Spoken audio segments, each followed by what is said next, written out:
అబ్బా పండుగ అప్పుడే అయిపోయిందా అనిపిస్తుందిలే. 9 రోజులు బతుకమ్మ ఆటలు, 9 రోజులు దుర్గమ్మ పూజలు. పొద్దుముఖంగా బతుకమ్మలు వేర్చి ఆడకట్టుకున్నోళ్ళంతా సప్పట్లు కొట్టుకుంటా ఆడిరి. అటు మండపాల కాడ భక్తి పాటలు, భజనలు, కోలాటాలు, అన్నదానాలు. 11 రోజులు తుర్తిగా కొలుసుకొని చెరువుల కాడికి బయలుదేరిండ్రు.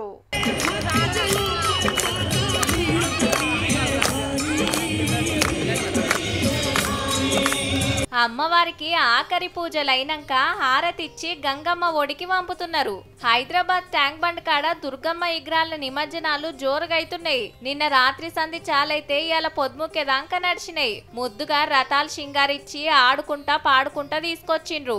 పట్నం చుట్టూరా 10,000 విగ్రహాలు పెట్టిండ్రట. ఈ తాపకు దగ్గర పట్ల చెరువులున్నోళ్ళటు కడుమోళ్ళు హుస్సేన్ సాగర్ కు లైన్లు కట్టిండ్రు. ట్యాంక్ బండ్ మీద 10 క్రేన్లు పెట్టి ఏడ తక్లీఫ్ కాకుండా సౌలతులు చేసిండ్రు.